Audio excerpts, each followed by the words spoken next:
apakah Indonesia mampu menjalankan peran sebagai juru damai kedua negara yang tengah berperang? Kita simak tanggapan dari Komisi 1 DPR. Kami hadirkan untuk Anda. Baik. Saat ini, saudara, kami sudah bersama dengan anggota Komisi 1 DPR dari fraksi Partai Nasdem, M. Farhan, dan juga pengamat militer Koni Rahakundini. Selamat petang, Pak Farhan, Bu Koni. Selamat sore, Assalamualaikum. Waalaikumsalam warahmatullahi wabarakatuh. Yang pertama saya ingin ke Pak Farhan. Pak Farhan, tanggapan Anda soal rencana Presiden Jokowi bertemu dengan Presiden Ukraina dan juga Rusia. Ini sebetulnya salah satu bentuk diplomasi. Kalau saya katakan, maaf ya, diplomasi wong deso gitu. Kenapa disebut wong deso? Karena kan Joe Biden itu dengan segala kecanggihannya memojokkan Presiden Jokowi sebagai Presiden G20. Potong lagi. Kemudian tidak mengundang Putin. Tapi beliau kemudian mengatakan, kalau memang mengundang Putin, undang juga dong Zelensky. Apa yang dilakukan sama wong deso seperti seorang Jokowi, yang beliau lakukan adalah kemudian menelepon Putin dan menelepon Zelensky untuk datang ke Indonesia. Dan untuk memastikan kedatangan mereka, karena baik Dubes Rusia maupun Dubes Ukraina, Teh Koni yang memfasilitasi saya bisa ngobrol dengan kedua Dubes tersebut, katakan bahwa Zelensky sama Putin belum tentu mau datang ke Indonesia karena masalah keamanan. Apa yang dilakukan sama Pak Jokowi? Kalau yang saya nih, ini bahasa saya ini bahasa pujian loh. Cuman istilahnya istilah sederhana banget. Seorang preman desa gitu, kata Mas Jokowi ki opo? Kata Mas Jokowi, udahlah kalau kalian nggak berani datang ke sini, saya ada yang datang ke kalian. Saya ke sana. Sebuah pergerakan atau manuver yang sangat berani, a very bold maneuver from our president terhadap para pemimpin dunia gitu, bahwa we call their bluff. Pak Farhan, tapi sebelum kita bicara nih soal peran nanti apa yang akan dihasilkan dari pertemuan ke Ukraina dan juga ke Rusia, aman tidak Pak Jokowi ke Ukraina, ke negara yang tengah konflik nih, Pak Farhan? Itu pertanyaan yang harus dijawab oleh Zelensky dan juga oleh Rusia. Karena kalau sampai terjadi apa-apa pada pada Pak Jokowi di Ukraina, maka yang salah nggak cuma Ukraina, tapi juga Rusia. Jadi mengetahui posisi seperti itu, Pak Jokowi berani datang ke sana karena saya yakin sekali Ukraina dan Rusia akan menjamin keamanan Pak Jokowi, karena kalau sampai terjadi sesuatu kepada Pak Jokowi, dua-duanya akan rugi. Ini yang kita khawatirkan tentunya. Bu Koni, kalau Anda melihat bagaimana, apakah sudah cukup, sudah mumpuni pengamanan yang disiapkan oleh kita mengawal Pak Jokowi di sana dari Pas Pampres tentunya? Pertama kita harus ucapkan selamat atas kembalinya spirit kita untuk mendamaikan dunia. Ini kan spiritnya Bung Karno nih. Bagaimana kita tegak berdiri mendamaikan dunia, dan Pak Jokowi melakukan itu, akan melakukan itu segera. Jadi bukan saja seluruh dunia ya, tapi bukan saja Indonesia, tapi seluruh dunia harus menyambut dan menghormati ini. Kebetulan Ibu Menteri menghubungi saya langsung kemarin sebelum berangkat ke Jerman terkait ini. Jadi saya sampaikan kepada Ibu Menteri, kekhawatiran saya yang utama adalah terjadinya false flag di dalam perjalanan Pak Jokowi. Jadi walaupun ditekankan oleh Bu Menlu, sebenarnya intinya kan Pak Jokowi ini sebagai bagian dari, kita itu kan anggota dari Champion Group from Global Crisis Response Group ya. Jadi intinya adalah bagaimana pengamanan pangan. Itu yang kita concern karena beliau akan menghadiri G7, akan membahas itu. Jadi harus berangkat. Yang kedua adalah bagaimana terkait kontribusi kita kepada perdamaian dunia. Nah, saat saya tanyakan kepada Bu Menlu bagaimana tentang keamanan, Bu Menlu menjamin bahwa keamanan ini akan sudah terjaga dengan sebaik-baiknya. Jadi saya berharap bahwa Bais, bahwa BIN, dua Pas Pampres itu kalau saya bacakan baru akan 39 orang yang terlibat ke sana ya. Dan sudah ada tim advance. Tapi saya berharap betul-betul segala potensi kemungkinan flag force itu bisa diamankan. Begini, kalau misalnya Pak Farhan tadi menyatakan bahwa yang bertanggung jawab hanya Ukraine dan Moskow, saya tidak terlalu sepakat. Karena dari awal saya sudah terangkan perang ini perang yang berbeda. Perang ini adalah perang NATO terhadap Rusia di tanah Ukraina. Jadi false flag ini bisa terjadi dari macam-macam, bukan cuma saja dari Ukraine, bukan saja dari Moskow, tapi bisa dari negara-negara NATO. kenapa negara-negara NATO ini bisa ada kemungkinan melakukan sesuatu, kita harus tahu bahwa NATO itu punya Artikel 5. Artikel 5 itu menyatakan bahwa satu negara terserang, semua negara akan menyerang kan. Nah, false flag yang sekarang sedang kita catat itu ada 5 poin. Kalau saya lihat dari perkembangan sekarang terakhir ya. False flag pertama adalah akan lahirnya Artikel 4 dari negara-negara di sisi timur, yaitu negara-negara yang berbatasan langsung dengan Rusia. Itu false 4. Artikel 4. Dari Artikel 4 bisa masuk ke Artikel 5 ketika salah satu negara ini terancam baik dari urusan cyber. Jadi ini sudah dinyatakan oleh Sekjen PBB ya.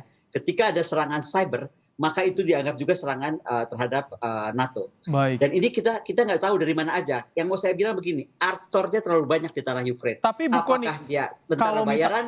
Kedatangan Pak Jokowi pengaruhnya nanti bagaimana impact-nya? Apakah dari NATO juga menjamin keamanannya di Ukraina? Nah itu yang nggak bisa kan, itu kan tadi saya sampaikan, ini yang saya udah sampaikan langsung kepada Ibu Menteri, dan Ibu Menteri menyatakan bahwa sudah dijamin. Meskipun kalau saya kekhawatiran tetap satu, Biden saja yang Presiden Amerika Serikat yang kita tahu kalau dia datang seperti apa pengamanannya, itu nggak berani ke sana gitu loh. Nah sebenarnya yang saya sarankan dan saya berharap itu ya adalah Biden Zelensky mendatangi presiden di Jerman karena itu lebih pas gitu sebenarnya. Tapi ternyata kalau menurut Bu Menteri, Presiden Zelensky tidak bisa meninggalkan Ukraina karena dianggap bisa desersi kan sebagai kepala negara. Nah, untuk itu saran saya aja nih. Kalau ke Kiev itu terlalu berbahaya, kenapa sih nggak di perbatasan saja gitu? Jadi beliau akan naik kereta api itu tidak terlalu jauh. Jadi di perbatasan saja, yang penting Zelensky-nya tidak keluar dari Ukraina, tapi presiden pun tidak masuk ke dalam Ukraina sendiri. Baik. Karena tadi saya bilang lagi, potensi false flag-nya banyak sekali, gak cuma antara Moskow dan Ukraina. Baik, ini Pak Farhan tentu bisa ada kebijakan yang dikeluarkan oleh Komisi 1 nih Pak Farhan, atau apa dorongan support system yang bisa dikeluarkan oleh Komisi 1 dengan kunjungan Pak Jokowi. Tadi sarannya dari Bu Kony seperti itu Pak Farhan. Tentu saja saran Bu Kony ini saran seorang yang sangat profesional dan kita harus mendengarkan. Tetapi pada saat bersamaan kita mesti sadari bahwa Pak Jokowi ini seorang politisi. Anda masih ingat nggak tanggal 2 Desember 2017? Apa yang dilakukan sama Pak Jokowi menghadapi demo? Beliau datang ke Monas, ikut sholat Jumat bersama dengan Habib Rizik, pulang. Lalu selesai. Itulah seorang Jokowi. Apakah bisa disamakan Pak Farhan kondisi di dalam negeri dengan kondisi di luar negeri? Waktu itu resiko Pak Jokowi bukan cuma masalah keselamatan, tapi bisa jadi dikudeta. 2 Desember 2017, tapi beliau samperin. Formula E, semua orang menyerang bahwa itu punya Anies Baswedan dan musuhnya Pak Jokowi. Apa yang Pak Jokowi lakukan? Datang. Sekarang Pak Jokowi ditantangin sebagai Presiden G20. Berani nggak mendatangkan Putin dan... Tapi apakah ancamannya sama di dalam negeri, di Indonesia, di negeri sendiri dengan ancaman yang terjadi di Ukraina itu Pak Farhan? Kan kita nggak tahu karena tengah konflik. Tentu berbeda. Kalau bicara masalah detail seperti itu tentu berbeda. Saya kira Teh Kony bersama dengan teman-teman dari Pas Pampres, teman-teman dari BAIS, teman-teman dari Koopsus dan lain-lain jauh lebih mengerti. Tetapi apapun itu risikonya, siapapun itu alat negaranya, harus bisa mengakomodir semangat Pak Jokowi untuk kemudian mengatakan I call your bluff. Itu loh yang dilakukan sama Pak Jokowi. Kalau kata orang Sunda, emang wanian ya presiden teh. Itu kalau di Komisi 1 support sistemnya bagaimana? Apakah ke Dubes Ukraina, Dubes Rusia? Sendiri ya, baik Dubes Ukraina di Indonesia maupun Dubes Rusia di Indonesia mengatakan belum tentu Zelensky dan Putin mau datang ke Indonesia setelah ditelepon oleh Pak Jokowi karena concern keamanan. Maka Pak Jokowi menjawab itu dengan mengatakan bahwa saya yang datang ke tempat kalian. Saya akan buktikan saya nggak takut. Masa kalian takut gitu? Berani mengambil resiko, Bu Kony. Tanggapannya kan di negeri yang konflik juga berani mengambil resiko, tapi kan bukan main-main, ini presiden, Bu Kony. Jadi saya seperti yang dilakukan oleh Pak Soeharto tahun 1984 datang ke Sarajevo. Persis sama. Kondisinya seperti itu, Bu Kony. Ya. Beda. Kalau menurut saya agak beda karena sekali lagi saya melihat Ukraine itu perangnya bukan perang antara Ukraine dan Rusia. Jadi cuma simple gitu antara dua negara. Tapi tadi ada keterlibatan NATO yang juga abu-abu karena artikelnya tuh sekarang nggak artikel 4, nggak artikel 5, tapi artikel 4 and half. Dan artikel 4 and half itu menurut saya akan potensinya tuh akan besar karena aktivasi di sisi timur dari negara-negara NATO gitu kan.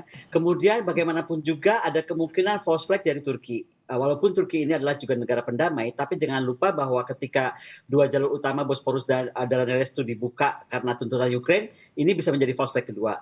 False flag ketiga adalah tadi lagi saya bilang serangan rudal ke negara-negara NATO yang baik disengaja atau tidak, karena kan sekarang tuh semua udah aktif nih.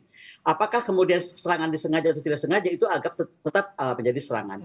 Jadi intinya adalah menurut saya tadi tambah lagi serangan cyber yang dinyatakan oleh Sekjen PBB. Jadi dalam lingkup keadaan itulah makanya kemudian kita berharap dan saya yakin baik Bais, baik BIN, baik Pas Pampres sudah mengadakan segala macam kemungkinan teraman. Apalagi saya dikonfirmasi langsung oleh Ibu Menlu sendiri gitu kan bahwa tingkat keamanannya sudah sangat tinggi. Tetapi sekali lagi kita hanya berharap bahwa ada pernyataan resmi dari Moskow, ada pernyataan resmi dari Ukraine ya kan akan menyatakan itu dan menyatakan keamanan itu atau tidak atau berhenti dulu terjadi serangan. Termasuk NATO, karena di sini kita nggak bisa abaikan NATO, karena NATO kan bermain terus juga. Nah, yang kemudian juga ada beban baru yang saya berharap Presiden dapat menyampaikan, karena Presiden tadi kan kata Pak Warhan, wanian pisan lah, hebat lah gitu kan. Iya. Ini kebanggaan kita, semua kebanggaan kita ya, setelah Presiden Soekarno dulu Iya muncullah dong. Presiden Jokowi. Nah, mungkin dalam kesempatan ini juga Presiden Jokowi nanti di G7 dapat menyatakan sebenarnya mungkin fakta-fakta pertahanan itu dibubarkan aja lah. Sama seperti idenya Pak Presiden Soekarno dulu. Ngapain sih ada fakta pertahanan? Karena itu membuat dunia tuh imbalance. Baik. Contohnya hari ini kita lihat perangnya antara Ukraine dan Rusia, tapi akhirnya cawe-cawe kebanyakan gitu. Hanya karena atas in the name of Bu Kony, fakta pertahanan gitu. Dan tapi ini tadi sudah saya adalah sebuah kesempatan baik. menarik Ya. mencermati saran Anda bertemu dengan Zelensky di luar Kiev ya, yang aman lah, yang aman Perbatasan. di perbatasan. Perbatasan. Mungkin itu Ya. dilakukan atau mungkin kita mengajukan permintaan seperti itu, Bu Kony? Oh, kenapa enggak dong? Kalau saya sih kalau melihat dari sisi keamanan sebenarnya harusnya Zelensky yang keluar dari Ukraine dong. Oke. Harusnya kalau saya jadi Presiden Zelensky dia harusnya keluar karena di sana dia akan ketemu di Jerman itu semua negara G7 ya kan dan termasuk Pak Presiden Jokowi gitu kan. Tapi dan disampaikan oleh Ibu Menlu sendiri Zelensky tidak boleh meninggalkan Ukraine. Maka artinya sebaiknya juga Zelensky bergerak jangan mau cuma di Kiev gitu, tapi ke arah pinggiran sehingga Pak Jokowi pun presiden kita loh nih karena dan kita menghadapi tahun politik kalau ada apa-apa nih kita bisa kiamat gitu loh. Ngapain gitu buat berkorban untuk Ukraine kita acak-acakan kan. Izinkan. Makanya buat saya sekedar Pak Farhan. Makanya menurut saya mendingan di perbatasan saja apakah di perbatasan Polandia ataukah di perbatasan mana saya nggak tahu tapi yang ditetapkan itu lebih aman jadi Zelensky-nya tidak meninggalkan Ukraine tapi toh juga presiden kita tuh yang harus kita jaga bersama Baik. tetap juga di koridor yang aman. Kita dengarkan Pak Farhan gimana? Saya hanya menyampaikan satu kalimat pendek, yaitu bayangkan gambar atau visual dari komunikasi publik, Pak Jokowi pakai baju anti peluru, pakai topi militer baja, bersalaman dengan Zelensky di tengah-tengah pertahanan kota Kiev. Tapi yang di dalam Itu baru negeri namanya khawatir presiden. nih, Pak Farhan. Tapi yang di Indonesia kita, wah deg-degan juga pemimpin kita ada di sana di negeri yang konflik. Ayo dong, kita kan ingin, katanya kita pengen punya presiden sekuat Soekarno. Oke, berani ya itu poin utamanya. Kalau misalkan berhasil menemui Zelensky di Kiev, menemui Putin juga di Moskow, ini apa feedbacknya bagi Indonesia, keuntungan bagi kita, Pak Farhan? Artinya Indonesia sudah selevel sama Biden. Betul. Biden aja nggak Malah berani di ke atas. sana. Pak Farhan malah di atas Malah Biden. lebih tinggi Biden dari cuma Biden. ngomong, presiden datang. Iya. Berarti harus dong Bu Biden Kony mau harus naik berani sepeda seperti aja itu jatuh. dong Bu Kony. Jadi gini Pak, kita bicara dua hal berbeda nih. Keberanian dan penghormatan sebesar-besar harus diberikan. Itu harus karena tidak ada lagi yang berani seperti Presiden Jokowi, apalagi dari sisi Asia Tenggara. Yang kedua ini mengulang sejarah kebesaran Presiden Soekarno. Tapi yang saya bicarakan juga sisi lain bahwa keamanan harus diyakinkan betul gitu kan. Semua opsi-opsi dan semua kemungkinan itu harus dipikirkan. Karena sekali lagi ini bukan perang antar dua negara. Ini perang antar satu negara dengan negara lain yang semuanya abu-abu. Yang jelasnya kan tampilnya cuma wajah wajah Ukraine nih. Tapi di belakang Ukraine ini ada wajah abu-abu Oke. negara-negara lain. Yang nomor 2, banyak orang cari panggung. Saya nggak tahu tiba-tiba ada lone wolf agak-agak gila nyari-nyari perhatian kan, teroris atau apa, kita nggak ngerti. Jadi semua hal yang bisa terjadi harus kita perhitungkan dengan masak. Itu kenapa kalau saya boleh memberikan saran, betul dari pandangan Pak Farhan gagah banget gitu pakai baju apa itu juga muncul. Tapi itu kan dari efek TV gitu, dari efek drama ya. Tapi kalau dari efek keamanan, saya cuma menghitung begini. Kita menghadapi tahun politik, ini belum 2024 aja kayaknya udah mau berantem tiap hari ini kalau saya baca berita kan. Nah, kalau ada apa-apa sama presiden kan kita bisa kiamat. Nah, itulah kenapa saya bilang segala kemungkinan itu direduksi gitu. Salah satu cara mereduksinya tidak di Kiev tapi di perbatasan. Itu maksud saya. Pak Farhan, kalau Anda lihat apa sih yang menyebabkan Pak Jokowi berani menuju Kiev bertemu Zelensky di sana? Keamanan seperti apa sih yang diantisipasi dan Jokowi yakin udah siap kita? Saya nggak tahu persisnya gimana, tapi yang saya tahu persis adalah perbicaraan tahun 2015 bulan Oktober dalam hal yang sangat kecil tetapi membangkitkan semangat. Waktu itu ada pertandingan sepak bola Piala Presiden final di kota Jakarta antara Persib melawan Sriwijaya. Waktu itu di depan Presiden, Kapolri dan Panglima TNI mengatakan sebaiknya pertandingan jangan di Jakarta tetapi di Bali karena akan menimbulkan kerusuhan oleh penonton yang tidak suka pada kedua klub tersebut. Pak Jokowi bilang apa? Saya tidak keberatan digelar di Bali karena kan sama-sama Indonesia juga. Tetapi kalau itu terjadi berarti baik Polri maupun TNI kalah sama pendukung bola untuk jaga negara. Saya yakin Pak Jokowi mengatakan hal yang persis sama, berani mengambil resiko kepada Panglima TNI untuk masalah seperti itu. Jadi kira-kira saya bisa memberikan gambaran bagaimana sebetulnya suasana psikologis pembuatan keputusan tersebut. Baik. Bu Kony, singkat saja tadi Pak Jokowi berani mengambil resiko karena demi kebaikan juga tentunya. Yang Anda masukkan kepada pemerintah, kepada Komisi 1 juga, Bu Kony. Singkat saja, Bu Kony. Kalau Komisi 1 Pak, kita udah lama sering bicara, makanya ada kunjungan ini juga rangkaian panjang ya Pak Farhan.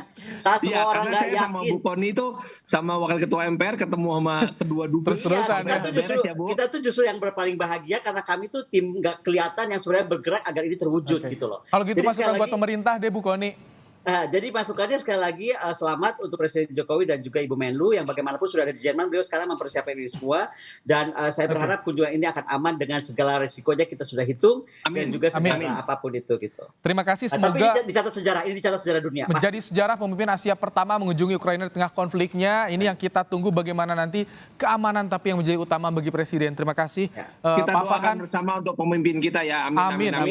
Terima kasih Pak Farhan, Bu Kony telah berbagi pandangan dalam program Kompas Petang hari ini. Sehat selalu Bapak. Terima kasih. Pak Farhan, Bu Kony. Mangga, terima kasih. Assalamualaikum.